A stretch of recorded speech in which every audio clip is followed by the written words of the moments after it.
생각만 해도 즐거운 장소에 가라. 놀이공원도 아드레날린과 노르아드레날린을 분비한 절호의 장소다. 중장년이 되면은 드는 자녀를 데려갈 일이 없어서 일부러 찾지 않게 되는데, 또 동년배의 길이라도 좋으니까 놀이공원을 찾아서 즐겁게 지내보자. 자극적인 상황, 쾌감을 느끼는 상황, 위협을 느끼는 상황, 이런 상황들이 가득한 장소이므로 호르몬이 많이 나오는 것도 당연하다. 여기에서 중요한 것은 웃음이다. 웃음은 화를 내는 것이 이상으로 호르몬 분비에 크게 공헌한다. 즐거운 장소에서 웃으면 다수의 호르몬 분비가 활발해진다. 잠깐 상상해보자. 흥얼없는 친구와 즐겁게 웃는 상황과 반대로 화가 나서 상대와 언쟁하는 상황을 어느 쪽을 상상할 때 마음이 더 좋은지는 물어볼 필요가 없다. 즐겁게 웃고 있는 상황에서는 특히 치유와 행복을 가져다주는 베타 엔도르핀이라는 호르몬의 분비 효율이 높아진다. 베타 엔도르핀은 내 속의 마약이라고 불리기도 한다. 달릴수록 쾌감을 느끼는 러너스 하이를 일으키는 호르몬이기 때문이다. 이는 우리의 감정에서 고통을 덜어주는 역할도 한다. 웃음은 자율신경 밸런스를 정비하고 면역 담당을 활성화하는 효과가 있는데, 우리 몸이 이롭기만 한 요소라 할 수가 있다. 이와 마찬가지로 뇌 속의 마약의 일종으로 인식되는 호르몬에는 아세틸콜린이 있다. 아세틸콜린은 부교감 신경을 움직여서 전신을 완화하는 활동을 하는 동시에 운동신경에 자극을 전달하는 활동도 한다. 학습의 기억에 관한 호르몬으로도 주목받고 있다. 노래방과 영화관은 비교적 가벼운 마음으로 갈 수 있는 장소이며 호르몬 분비 효율을 높일 수 있는 곳이다. 노래방에서는 또 큰 소리로 내면서 일상의 스트레스를 발散할 수 있다. 또 지나치게 노래를 부르면 도파민이 과잉 분비되면서 하버드가 검증한 호르몬의 기적, 젊음의 정의를 새로 쓴다. 젊음의 기적을 쓴다.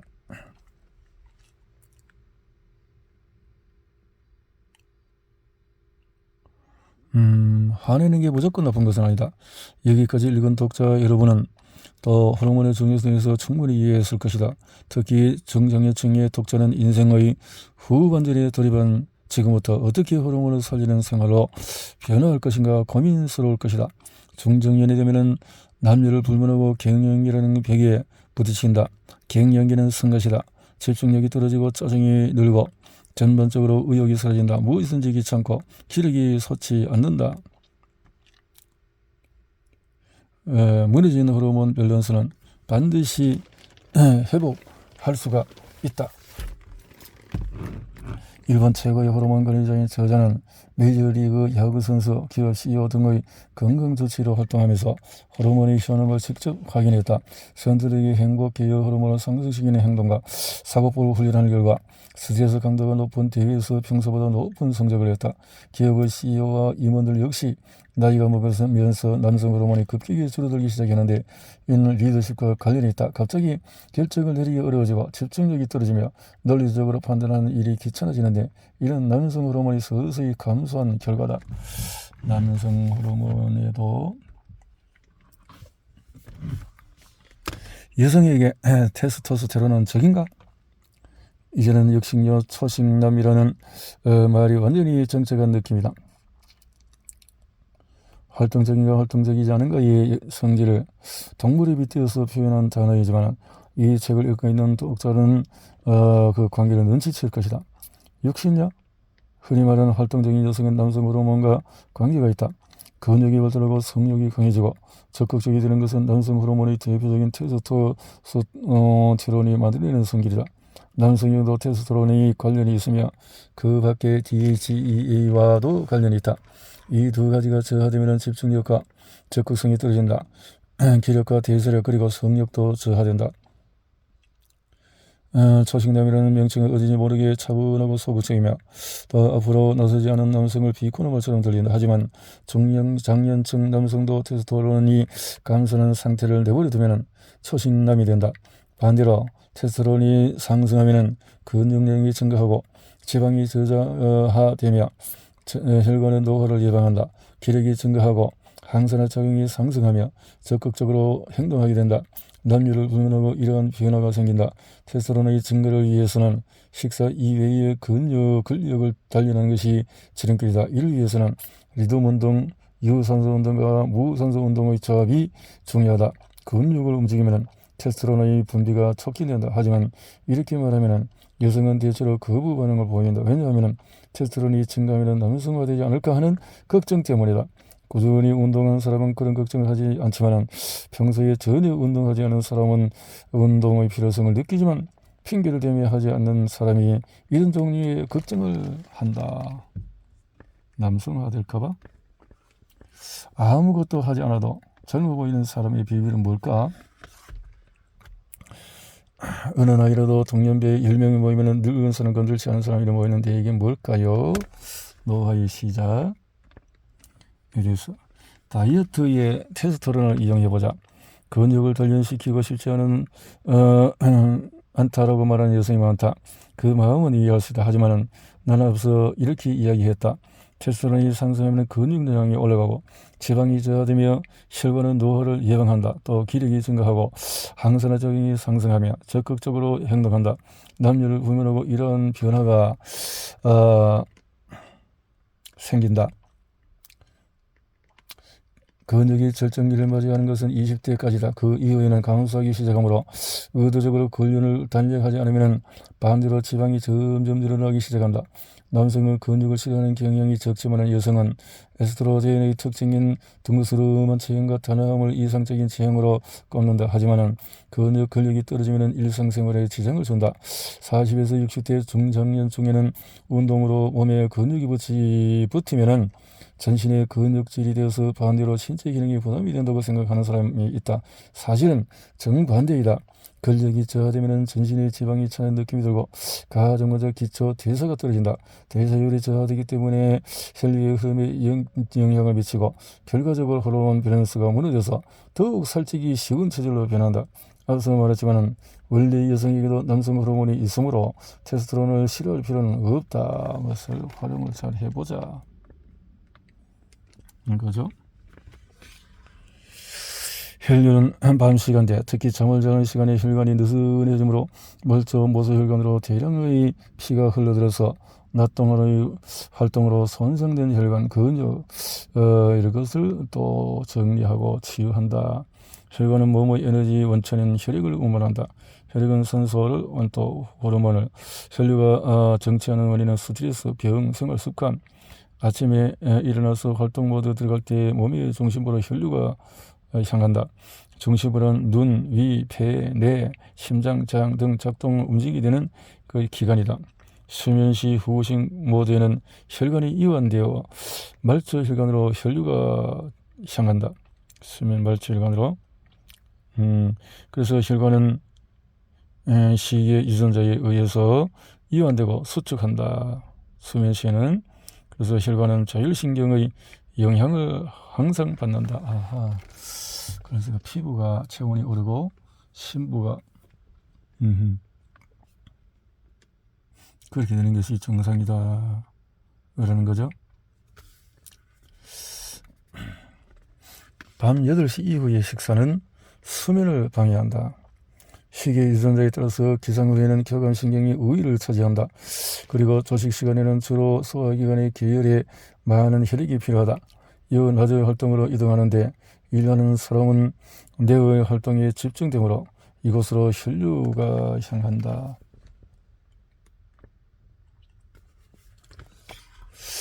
교감신경이 왕성해지기 시작하고 혈류가 중심에서 조금씩 멀어지기 시작하고 모세혈관으로 집중된다. 가령 오전 7시에 기상한다고 하면 부교감신경이 왕성해지는 것은 대체로 기상하고 일한 시간에 12시간 후인 오후 6시나 오후 7시 정도다. 말초가 우위가 되어도 우리는 저녁 식사를 먹는다. 부교감신경이 우위가 되려고 하는 시간대에 저녁을 먹게 되므로 혈류가 다시 중심부로 돌아가는 현상이 일어난다. 수면 계열 호르몬을 올바르게 분비하기 위해서는 소화기관이나 말초 혈관으로 우위가 바뀌어야 하는데 그 혈관 우위성의 질환 전환을 위해서 취침 3시간 전, 늦어도 2시간 전에는 저녁 식사를 마칠 필요가 있다. 그렇지 않으면 중심부로 모여든 대부분의 혈액이 말초로 돌아갈 준비가 안 된 채로 수면 시간을 맞이하기 때문이다. 음식물의 소화 활동은 부교감 신경이 지배하는데 위에 잔류물이 있으면 그 자체가 강한 자극이 되어서 부교감 신경의 우위가 되기가 어려워진다. 결과적으로 규칙적으로 식사 시간을 조절하는 것과 더불어서 방의 조명을 낮추거나 컴퓨터, 스마트폰, 게임 등을 그만두고 욕조에서 긴장을 풀거나 스트레칭을 하거나 복식호흡을 하는 등 부교감 신경을 높이기 위한 궁리를 한다면 모세혈관의 혈류 증가와 함께 제일 좋은 수면이 가능해서 전신을 재생공장으로 만들어서 호르몬을 살릴 수가 있다. 시계 주전자는 체내의 시계를 지배한다. 체내의 시계는 자율신경을 관리한다. 자율신경은 혈관에 영향을 준다. 혈관은 혈류의 양을 정한다. 혈류는 호르몬의 운반을 좌우한다. 앞서 호르몬을 살리는 3가지 황금 법칙에서 체내의 시계, 자율신경, 혈관을 다루는데 이들을 둘러싼 스토리를 이와 같이 정리할 수가 있다. 라는 거죠. 호르몬을 내 편으로 만들자. 호르몬을 내 편으로 만드는 방법.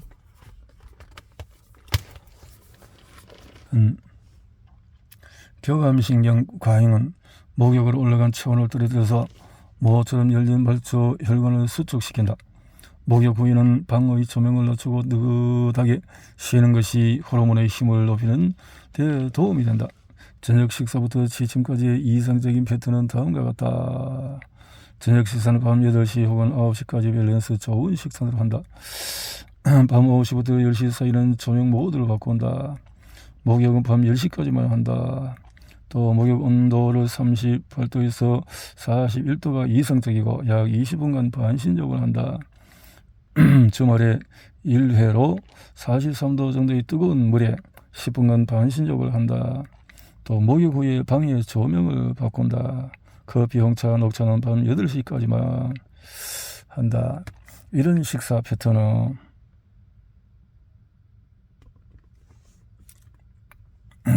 취침 후 몇 시간 동안의 멜라토닌과 성장 호르몬 같은 안티에이징 호르몬이 활발하게 나오는 환경을 만들어준다.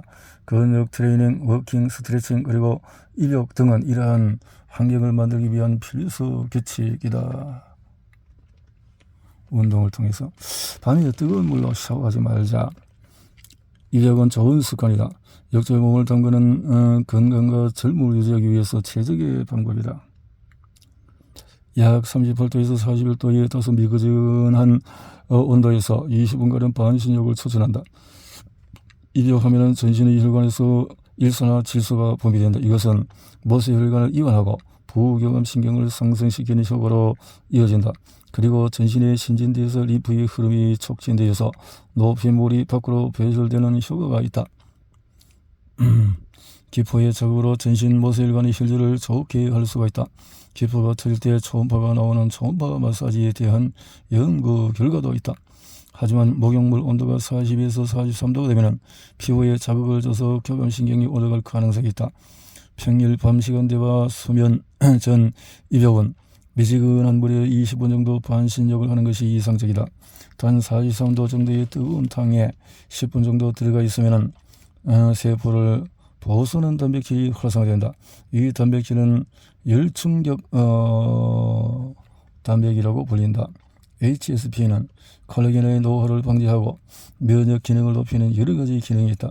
심장에 부담을 주고 자율신경을 결혼하기 때문에 매일 하는 것은 무리지만 일주일에 한 번이나 주말에 수면 내 관계없이 시간대에 하면 좋다. 씻을 때에 간단히 샤워만 하는 사람이 많은데 개인적으로 추천하지 않는다. 샤워로 몸이 따뜻해지려면 뜨거운 물을 사용해야 하고 그 결과로 교감신경이 높아진다. 긴장을 풀고 또 휴식을 취하는 상태, 저 부교감신경이 상승하는 상태가 되지 못하기 때문이다. 하지만 아침에 일어나는 샤워는 교감신경을 높이는 효과가 있으므로 정신을 차린 의미에서 좋다. 세로토닌은 모든 리듬 운동으로서 활성화되는 매우 편리한 호르몬이다. 그리고 워킹할 때는 하나둘 외우면서 리드미컬하게 걷자. 이것은 규칙성을 중시하는 리듬 운용의 기본이다. 저녁의 조깅을 일과로 하는 사람도 있겠지만 조깅은 관절과 근육에 무리를 줄 가능성이 있다. 그런데도 조깅하고 싶다면 너무 지나치지 않게 평소 심장박동 수의 20에서 30% 정도만 상승하도록 강도를 조절하면 된다. 근육 트레이닝은 근육을 수축하는 운동이다. 반대로 스트레칭은 근육을 이완하는 운동이다. 근육을 늘리면 부교감신경 우위가 된다. 스트레칭에 따른 호흡법은 횡격막의 스트레칭과도 연결되어서 부교감신경의 스위치가 켜진다. 예를 들면 목욕 전 후에 스트레칭하면 수면 시간을 위한 부교감신경 상승에 효과적이다. 밤에는 무조건 부교감신경을 높이는 것에 전념하자. 스트레칭으로 스트레칭 효과를 보려면 등을 곧게 펴라. 스트레칭 할 때 조금 신경 써야 할 것은 등의 라인을 곧게 펴는 것이다. 등을 곧게 펴면 척추로 가는 모세의 혈관을 넓히기 쉬워지기 때문이다. 전신을 천천히 늘리는 운동이 좋다. 효과적으로 간단한 스트레칭 방법을 소개하겠다.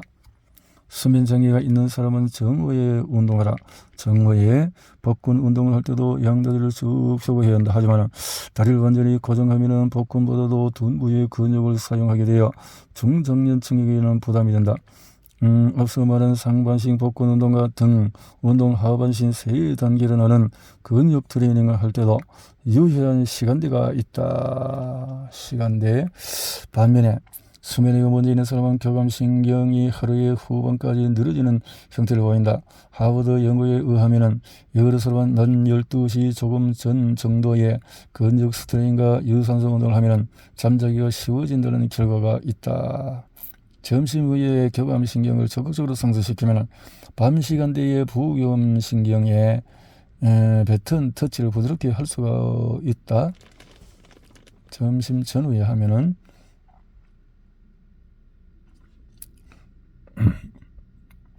근육 트레이닝과 세트라는 유산소 운동의 대표는 앞서 말한 대로 워킹이다. 이때 시간은 15분 정도로 충분하다. 단 이 15분은 5분 근육 트레이닝과 세트를 할 경우로 말한다. 근육 트레이닝 없이 워킹만 한다면 30분에서 1시간 정도가 적당하다. 덧붙여서 이 시간에도 개인차가 있다. 앞서 말한 대로 심장박동 수의 20에서 30% 상승을 목표로 가장 적당한 시간과 거리를 스스로 선택하자. 너무 열심히 하는 것은 호르몬에도 좋지 않다. 빠른 걸음으로 워킹하는 사람도 있지만 근육 트레이닝과 세트로 하므로 천천히 해도 충분한 효과를 얻을 수가 있다. 초조해야 할 필요는 없다. 근육을 긴장하게 하는 슬로우 트레이닝. 출근하지 않는 사람들은 집에서도 가능하고 영업자들은 업무 중에 가볍게 걸으면 된다. 천천히 하는 것, 슬로우 트레이닝 의식하는 것이 중요하다. 근육을 천천히 움직일 것, 팔굽혀펴기나 스쿼트도 천천히 하면은 몸에 긴장 신호가 발신되어 성장 호르몬이 나오기 쉬워진다. 슬로우 트레이닝은 관절 통증도 방지할 수 있다. 스쿼트도 급격하고 빠르게 하면은 무릎 통증을 유발할 수가 있다. 가장 잘못된 상식이 바로 토끼띠입니다.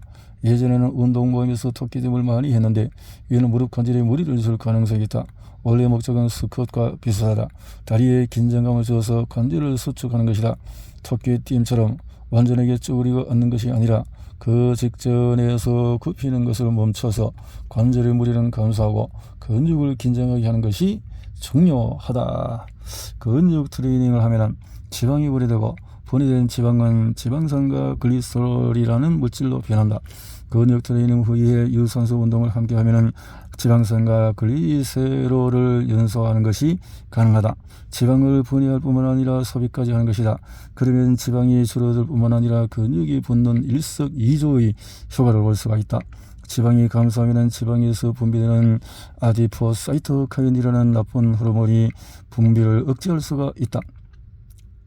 하지만 과도한 운동은 그것 자체가 스트레스 되어서 활성산소와 프리라디칼이 발생하기 때문에 역효과다.